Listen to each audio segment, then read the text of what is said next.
10th का science 1 का head जो लेसन कंप्लीट किया था उसके कुछ सम्स किए थे, तो और दो सम्स बचे हैं। ओके, वो इंपॉर्टेंट है जो 3 मार्क्स के लिए आते हैं। तो देखो वहां पे अपने टेक्स्ट बुक में एक सम है जो अनसॉल्व्ड में थर्मली इंसुलेटेड पॉट। ओके, एक पॉट है थर्मली इंसुलेटेड यानी जिसमें अंदर का हीट बाहर नहीं जाएगा, बाहर का हीट अंदर नहीं आएगा। ऐसा एक पॉट है जिसमें क्या लिया है 150 ग्राम आइस लिया है। ओके, आइस है जिसका मास दिया है 150 ग्राम एंड उस आइस का टेम्परेचर 0 ही होगा। Okay, how much steam of 100 degree has been mixed to it. Okay, तो उन्होंने बोला है कि उनके पास एक स्टीम है, ओके, जो 100 डिग्री सेल्सियस का स्टीम है। ओके, वो कितना मिक्स करना पड़ेगा, वो कितना मिक्स करना पड़ेगा सो दैट वाटर टेम्परेचर, जो वाटर बनेगा आइस मेल्ट होके जो वाटर बनेगा उसका टेम्परेचर कितना होगा 50 डिग्री सेल्सियस। ओके, तो मेरे पास एक पॉट है जिसमें आइस है 0 डिग्री सेल्सियस का और उसका मास भी पता है और उसमें मैं स्टीम यूज कर रहा हूं उसको मेल्ट करने के लिए। ओके, तो यहाँ पे पहला तो मुझे पता होना चाहिए कि दो कौन से सब्सटेंस है। तो यहाँ पे एक आइस है और दूसरा क्या है स्टीम। ओके, तो दूसरा और क्या पता होना चाहिए सम सॉल्व करने से पहले, कौन हीट एब्सॉर्ब कर रहा है कौन लॉस कर रहा है। ओके, अभी देखो आइस क्या करेगा, मेल्ट होगा यानी वो हीट एब्सॉर्ब करेगा, किससे, स्टीम से। ओके, अभी स्टीम क्या करेगा, हीट लॉस करेगा, हीट क्या करेगा, लॉस। तो यहाँ पे मुझे पता चला हीट एब्सॉर्ब कर रहा है आइस एंड हीट लॉस कर रहा है, कौन लॉस कर रहा है, स्टीम हीट को लॉस कर रहा है। तो मुझे स्टीम का मास फाइंड आउट करना है, कितना स्टीम लगेगा ये मुझे फाइंड आउट करना है। तो मैं फर्स्ट अपना गिवन लिखूंगा, क्या क्या गिवन है इसमें दिया हुआ।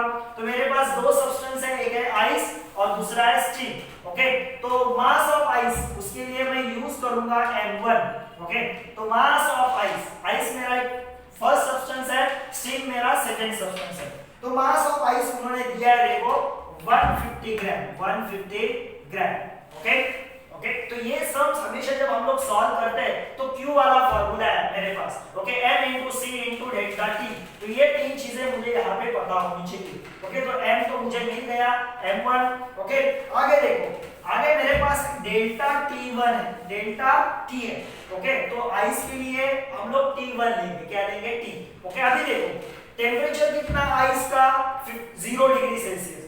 फाइनल जब मैं स्टीम को मिक्स करूंगा तो फाइनल टेम्परेचर कितना होने वाला है 50 डिग्री सेल्सियस। ओके, तो पहला मेरा T1 जो है, ओके, डेल्टा T1 अगर मुझे निकालना है तो इनिशियल और फाइनल तो मुझे पता होना चाहिए।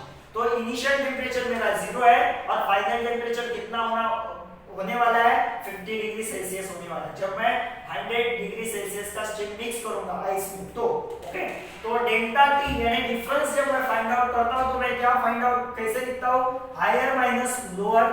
ओके, तो आएगा वो 50 डिग्री सेल्सियस, डेल्टा टी पर आया 50 डिग्री सेल्सियस। ओके, अभी स्पेसिफिक हीट ऑफ वाटर ये हम लोग को पता है, वो क्या होता है 1 कैलोरी। ओके, ये जो वैल्यू है वो आपको पता होना चाहिए, 1 calorie gram degree Celsius. Okay, weight gram में है तो ये ग्राम है। ओके, अभी नेक्स्ट जो है वो मेरा है L1, आइस है तो मैं L1 यूज करूंगा।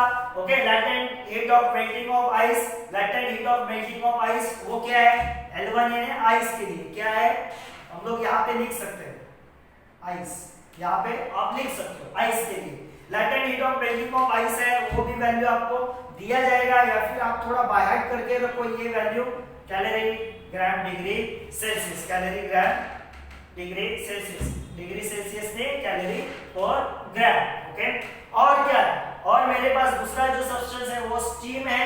ओके, उसका भी आपको दिया हुआ है latent heat of vaporisation of water. Okay, वो है L2। तो ये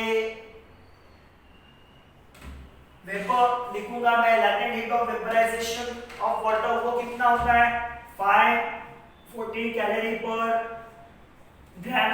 ओके, और क्या दिया, और मेरे पास है डेल्टा T2, डेल्टा T2 यानी स्टीम का टेम्परेचर देखो क्या है 100 और फाइनल टेम्परेचर कितना होने वाला है 50। ओके, तो मेरा इनिशियल ज्यादा है, फाइनल क्या है कम, तो मैं हमेशा जो ज्यादा है उससे क्या करूंगा, कम वाले को माइनस करूंगा। ओके, तो ये बन जाएगा 50 डिग्री सेल्सियस, डेल्टा T तो भी पता चला। ओके, तो ये जितने भी वैल्यूज है वो सब मैंने लिखे। अभी मुझे क्या फाइंड आउट करना है, m2 फाइंड आउट करना है। m तो दिया हुआ है m1।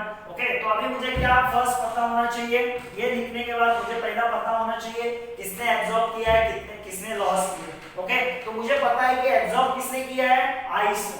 ओके, अभी देखो आइस है 0 डिग्री सेल्सियस का, आइस हीट एब्जॉर्ब करेगा वेपर से। ओके, तो डायरेक्ट वो 50 डिग्री सेल्सियस का पानी बनेगा क्या, नहीं, लास्ट का एंड का टेंपरेचर क्या बन रहा है, 50 डिग्री सेल्सियस का पानी बन रहा है। दोनों मिक्स करने के बाद, आइस एंड वेपर मिक्स करने के बाद 50 डिग्री सेल्सियस का पानी बन रहा है। तो आइस 0 डिग्री सेल्सियस का आइस डायरेक्ट 50 डिग्री सेल्सियस बनेगा क्या, नहीं, तो 0 डिग्री सेल्सियस का आइस पहला 0 डिग्री सेल्सियस का वाटर बनेगा। क्या बनेगा, वाटर, और बाद में ये फिर से हीट एब्जॉर्ब करेगा और 50 डिग्री सेल्सियस का वाटर बनेगा। ओके, ये क्या है, आइस। ओके, तो यहाँ पे हीट एब्जॉर्ब बाय आइस, वो अगर मुझे फाइंड आउट करना है तो मुझे वो दोनों कंसीडर करना पड़ेगा, हीट एब्जॉर्ब बाय आइस। उसके लिए हम लोग चाहिए तो Q1 लेते हैं। ओके, तो क्या है, heat absorb by ice. Okay, तो क्या मुझे, मेरा फार्मूला क्या है, m into c into delta t, m into c into delta t। Okay, तो हीट एब्जॉर्ब बाय आइस अगर मैं लूंगा, ओके, तो आइस के लिए m पता है, c आइस का c मुझे पता नहीं, स्पेसिफिक हीट पता नहीं, स्पेसिफिक हीट ऑफ वाटर पता होता है। ओके, तो मैं यहाँ पे वो फार्मूला यूज करूंगा m1 into L1, क्योंकि आइस का मुझे क्या पता है, L पता है, latent heat of fusion of ice, तो ये फॉर्मूला यूज करूंगा। ये हो गया आइस 0 डिग्री सेल्सियस का आइस 0 डिग्री सेल्सियस वाटर में कन्वर्ट हो गया। ओके, प्लस यहाँ पे हीट एब्जॉर्ब होना स्टॉप होता है क्या, नहीं, अभी 0 डिग्री सेल्सियस का पानी 50 डिग्री सेल्सियस जाते वक्त वो हीट एब्जॉर्ब करेगा, तो उसके लिए फॉर्मूला है m1 into c1 into delta t1। ये किसके लिए, पानी के लिए, जो पानी 0 डिग्री सेल्सियस से जा रहा है 50 डिग्री सेल्सियस। ये है आइस के लिए, जो आइस 0 डिग्री सेल्सियस का है वो कन्वर्ट हो रहा है 0 डिग्री सेल्सियस पानी में। ओके, तो मैं यहाँ पे वैल्यूज डालूंगा, m1 क्या है मेरा 150 इनटू L1, देखो L1 क्या है मेरा, ये देखो 80 है। ओके, प्लस m1 क्या है मेरा 150 इनटू c1 तो 1 है, इनटू ये क्या है 50। अभी यहाँ पे देखो 150 और ये, तो 150 यहाँ पे कॉमन निकला, 80 प्लस 50, 80 प्लस 50, 80 प्लस 50 कितना होता है 150 इनटू 130। ओके, तो 150 इनटू, अगर हम लोग 130 करते हैं, 150 इनटू 130, ओके, तो आंसर हम लोग को आना चाहिए 19,500। क्या आना चाहिए, 19,500। अगर हम लोग क्या करते हैं 150 इंटू 130 करते हैं, तो आंसर आता है 19,500 कैलोरी। ओके, अगर आपको आंसर उसका नहीं निकालना है, यहां तक लिखा तो भी चलेगा। ये हम लोग का हो गया Q1। ओके, अभी ये हो गया हीट एब्जॉर्ब। ओके, अभी हीट लॉस किसने किया, तो हीट लॉस ये हो गया मेरा Q1, heat loss by steam, या फिर क्या लिखा है हमने, वेपर लिया, heat loss by steam. Okay, steam लिखते हैं। ओके, अभी स्टीम है 100 डिग्री सेल्सियस का स्टीम, वो डायरेक्ट 50 डिग्री सेल्सियस का वाटर बनेगा क्या, तो नहीं, यहाँ पे भी ऐसा ही है। स्टीम जो 100 डिग्री सेल्सियस का है वो पहला बनेगा 100 डिग्री सेल्सियस का वाटर, और बाद में 100 डिग्री सेल्सियस का वाटर बनेगा 50 डिग्री सेल्सियस का वाटर। तो स्टीम फॉर्मूला वही m into c into delta t। Okay, मगर यहाँ पे स्टीम के लिए मैं क्या फॉर्मूला यूज करूंगा, स्टीम के लिए फॉर्मूला यूज करूंगा m2 into L2 क्यों, c into delta t क्यों नहीं, क्योंकि स्टीम के लिए स्पेसिफिक हीट पता नहीं मुझे, उसका L2 पता है, latent heat of vaporisation. Okay, तो ये हो गया 100 डिग्री सेल्सियस वाला स्टीम 100 डिग्री सेल्सियस पानी में कन्वर्ट हो गया। ओके, अब ये 100 डिग्री सेल्सियस वाला पानी 50 डिग्री सेल्सियस पानी में कन्वर्ट हो रहा है, तो उसके लिए फॉर्मूला है मेरा m2 into c2 into delta T. Okay, अभी C2 नहीं लूंगा मैं, यहाँ पे मैं CW ही लूंगा, क्योंकि पानी के लिए तो क्या होता है, सेम ही होता है, स्पेसिफिक है। ओके, तो मैं यहाँ पे अगर वैल्यूज डालता हूँ, M2 मुझे पता नहीं है, M2 मैंने कॉमन निकाला। ओके, और L2 क्या है, L2 plus delta T. Okay, तो M2 इंटू L2 कितना है मेरा, देखो 540 प्लस 50 कितना होता है, 590, तो M2 इंटू 590, ये हो गया मेरा Q2, ये मेरा हो गया Q2। ओके, तो अभी मैं क्या करूंगा, यहाँ पे देखो, मैं यहाँ पे हीट एक्सचेंज का फॉर्मूला यूज करूंगा, heat exchange. Okay, by law of heat exchange. Okay, according to the principle of heat exchange, ये लिखा। ओके, तो according to the principle of heat exchange मैं आगे लिखूंगा, according to principle of heat exchange, ये वही word यहाँ पे लिखूंगा, according to principle of heat exchange. Heat exchange क्या बोलता है, जो जितना सब्सटेंस हीट लॉस करता है उतना ही दूसरा सब्सटेंस हीट क्या करता है, एब्सॉर्ब। ओके, तो यहाँ पे मैं लिखूंगा हीट लॉस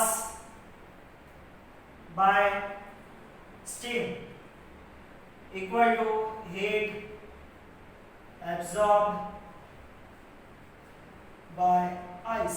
ओके, तो हीट लॉस बाय स्टीम क्या है, M2 इंटू 590 इक्वल टू ये है 19,000 फाइंड। ओके, तो M2 अगर मुझे फाइंड करना है तो मैं क्या करूंगा, 19,500 अपॉन 590, तो 0 गया 0 गया। ओके, अभी मुझे क्या करना पड़ेगा, 59 से 1950 को डिवाइड करना पड़ेगा। अगर मैं डिवाइड करता हूँ, ओके, तो ये डिवाइड करने के लिए आपको आना चाहिए 59 का टेबल लेने का। ओके, अभी कितना है 195, तो 59 को मल्टीप्लाई करके देखना, 2 से मल्टीप्लाई करो, 3 से मल्टीप्लाई करो, 4 से मल्टीप्लाई करो, इसके आगे वैल्यू नहीं आना चाहिए, 195 के आगे नहीं जाना चाहिए। ओके, तो ऐसे अगर आप डिवाइड करते हो तो आपको यहाँ पे आंसर मिलेगा 33.05 ग्राम। ओके, चलिए तो मैं यहाँ पे आपको बताता हूँ, 59 क्या है, 1950 और 59 को अगर मैं 2 से डिवाइड करता हूँ तो 2 9 जा 18, 1 गया, 2 5 जा 10, कितना हो गया 11। ओके, तो 118 आया आंसर, 118, तो 195 से वो कम ही है। अगर 3 से देखूंगा तो 3 9 जा 27 हो गया, तो 7 ऊपर गया, कितना 3। ओके, 3 5 जा 15 प्लस 3 कितना हो गया 18। ओके, तो ऐसे 187 आ गया, तो कितने से डिवाइड हो गया, 3 से। तो बाद में ऐसे माइनस करना, जो वैल्यूज यहाँ पे आएंगे, ओके, 120 बाद में जो वैल्यूज यहाँ पे, सॉरी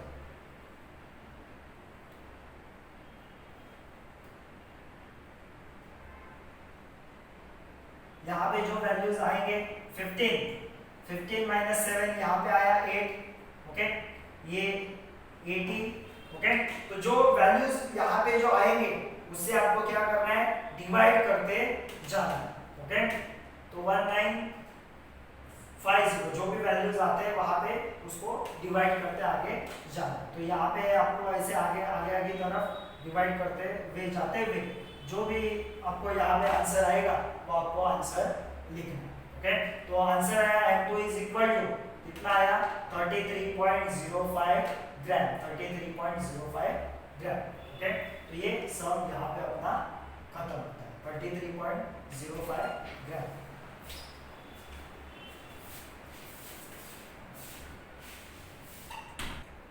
ओके, तो देखो यहाँ पे हम लोग डिवाइड करके फिर से दिखाता हूँ मैं, यहाँ पे ये हो गया 59 और ये हो गया देखो 1950। ओके, तो देखो 59 को अगर मैं 3 से मल्टीप्लाई करता हूँ, ओके, तो देखो 9 3 into 9 कितना आता है 27, इधर 2 आया, 3 5 जा 15 और ये आया इधर 17, तो ये हो गया 177। ओके, किससे डिवाइड हो गया, 3 से।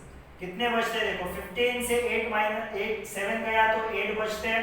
ओके, यहाँ पे 8 बचेगा तो यहाँ पे 1 बचता है और फिर से 180 होता है, तो 180 होगा तो फिर से किससे डिवाइड होगा, 3 से ही डिवाइड होगा। ओके, आंसर यहाँ पे आएगा 177, फिर से मैं माइनस करूंगा, यहाँ पे आएगा 3, यहाँ पे 0। ओके, तो और मैं यहाँ पे आगे जाके क्या करूंगा, यहाँ पे आगे जाके पॉइंट दूंगा और क्या दूंगा, 0 दूंगा। तो यहाँ पे कितना नंबर आया, 30। 59 से 30 को डिवाइड होगा क्या, नहीं होगा, तो मैं क्या लूंगा, 0। तो आगे जाके आपको और एक जो है पॉइंट तक, आगे पॉइंट से 2 डिजिट तक आपको उसको डिवाइड करते जाना है। ओके, तो ऐसे डिवाइड करते जाओगे तो आपको आंसर आएगा 33.05। टेक्स्ट बुक में आप देखोगे तो आपको आंसर सिर्फ 33 दिया है, क्योंकि ये जो 0.5 है वो बहुत नेग्लिजिबल है, तो उसको कंसीडर नहीं किया है। तो 33.05 ग्राम लिखा तो भी चलेगा, या फिर m2 = 33 ये लिखा तो भी चलेगा। ओके, तो यहाँ पे आप लोगों का वो सब कंप्लीट।